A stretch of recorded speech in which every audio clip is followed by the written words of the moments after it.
Hi, I'm Stephen Martin with EmbeddedRelated.com, and I'm here with Jason Kridner from BeagleBoard.org. Jason's the founder and wants to talk about some new boards here. We're live from Embedded World. Hi. So we've just launched 2 new capes for the Pocket Beagle.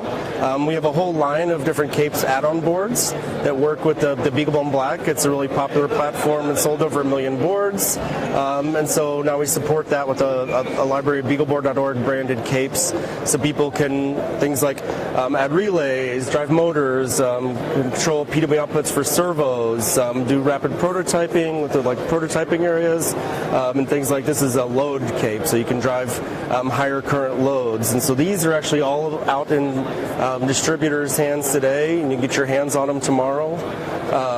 And hook those up to your BeagleBone Black or your BeagleBone Black wireless, and use them to start automating things in your life. So these are all just out-on boards that you control with the Linux software that runs on the BeagleBone. There's ones for communications. Question there, or? No, I think it's pretty interesting. So these are daughter cards that you can do to add functionality to your existing BeagleBone or existing BeagleBoard. Yeah? Exactly right. So to try to get the inputs and outputs in the way you'd want them to be. So like if you're controlling like mains and you need 110 or 100 or 220 volts AC, you need to be able to flip that. You're going to want to use something like a relay if you're trying to do DC loads and flip 24 volts. Something that you need some decent current drive, then you've got something like the load cape. What about communications protocols? You mentioned that. Yeah, so we have one that supports 485 and CAN bus, as well as the current loop of 4 milliamp to 20 milliamp current loop. So you can do that type of communication. So a lot of the industrial types of communication. So we're a nonprofit foundation that licenses our logo for use on this hardware that people buy and use. But we're kind of a way for people to get started learning with tools at like the university level, or in some cases even at the high school level. Tools to build embedded systems, right? Typically around Linux, but it doesn't have to be, but around powerful microprocessors and typically high-level language development environments and controlling things, right? And a lot of times people come out of universities with this type of experience, and they're using this to create their own automation systems and industrial purposes, right? To build machines. We've got 5-axis CNC mills here, LED lightings, people making jumbotron LED systems out of BeagleBones. So they use them to learn on, and they go all the way into production. We make everything open hardware, so there aren't any barriers. So make sure there's documentation for the processors that we're using and the key components, that things are available through distribution, quantity one. They can get their hands on the design, and they can customize it and make it what they want. So it's easy to start, easy to learn. And you mentioned easy to start. We do. Derek Malloy out of the University of Dublin in Ireland has produced a new book. It's a second edition of his very popular BeagleBone Black book called Exploring BeagleBone.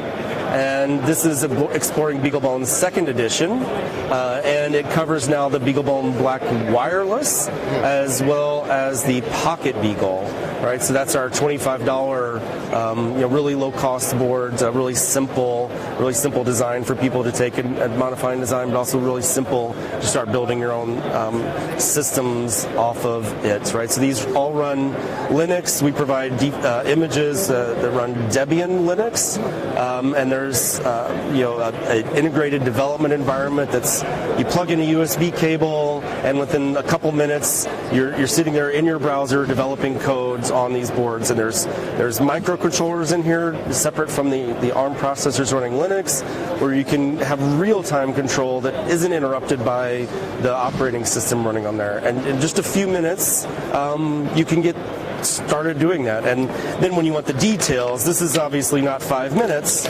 right? This is the stuff that goes through one or even multiple university level classes, but it's something that's an entry level that a high school senior can get started in, right? So this is so you get started, but you know there are resources to help you as you go as deep as you want, right? And people go to all different levels of depth in order to get what they want out of it. So some people just want, okay, I want to write some Python thing to flip on the lights, okay. Some people want to control industrial machines, and I want to make a 3D filament and factory, and they control those with BeagleBones. So we've been to space. We were in the International Space Station right now. That's probably the 6th or 7th time we've been in space. Been to different CubeSats. We've been to the depths of underwater as people build open platforms for exploring the oceans, and we've been involved in that. So we support our open developer community, and then of course they give in multitudes back to us, create different projects that people can follow along with, or paths that they can go down themselves. Every year recently, we've been participating in a program called Google Summer of Code. I say recently, we've been a mentoring organization for the past 7 years, and Google sponsors kids programming. I say kids, it's at any university student, but programming open source projects. And one of the things we do is we help mentor those students to create new open source software for the community. And we've gotten a lot of benefit out of being that program and stuff like that. Our focus is educating, but out of this comes tools that people can really use for end products. Now we're standing in front of this case at Embedded World, and what are you showing off here at the show? Right, so I just got through actually yesterday giving a 3-hour workshop on using Linux to build embedded systems, using this thing called TechLab. So BeagleBoard.org, Pocket Beagle TechLab Cape, being the full name. And that is a training kit that allows me to learn all the different things I might want to know about building with embedded Linux. Things about, like, buses is a big part of building with embedded Linux and building with the embedded systems electronics. So things like I2C, SPI, analog interfacing, GPIO, pulse width modulation, right? So this helps you, all the I/O, right? All the I/O stuff, right? I mean, so that's different than maybe some of the high-speed I/O, but all the stuff that you really get down to the guts in embedded systems stuff, that's going to help teach you that. So learning how to create the Linux drivers that talk to the sensors that you might connect, right? So it gives you a platform and software and some step-by-step stuff that you can reproduce. You can go and learn those details.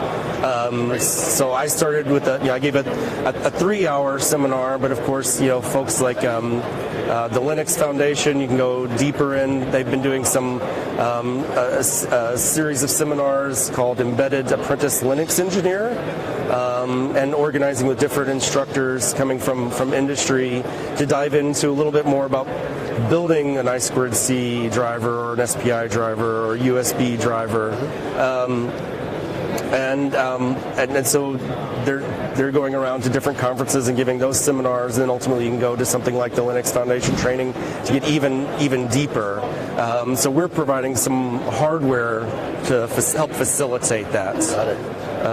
And so that's the Pocket Beagle TechLab. Yeah. Then just for something a little bit more fun, you're looking for something to build on the weekends. We've got the GameCup. So the GameCup is used to run arcade emulators with the Pocket Beagle. So we can run tools like Advanced MAME, that's just pulled out of the Debian distribution of Linux, and will emulate all sorts of different arcade cabinets, and you can run software of those cabinets. Runs off of a single-cell LiPo battery, which can be charged by the power management unit on the Pocket Beagle. So you get to learn about power management as well. If you want to, absolutely, right? So there's, but if you want to just have fun, right, you can charge your LiPo with this and just run arcade emulators. But yes, it is very much about having an opportunity to start learning about those things like power management, start tweaking the things going on in your system to see if you can make the battery go longer, getting into graphics coding. We're using a SPI LCD, so refresh rates, data rates are going to have some impact, so you can play with how you're updating that. They've got lots of GPIO buttons and a little buzzer. The buzzer's tied up to both PWM outputs as well as this thing called a PRU. It's a programmable real-time unit, which is a microcontroller that exists on the processors that you're using. They have really, really tight timing control on the IOs. So in industry, people are using those to control motors, to control the things that they want to have happen in real time. Here, you could just use it to make music. So if you wanted to create an 1-bit audio synthesizer, you can do that. And so we've got some example code and some things that you can play with to get into 1-bit audio synthesis, if you want. That's great. So lots of capes. This is the display cape is something that we're working on releasing. Of course, we've got the whole line of BeagleBone Black capes already in distribution now.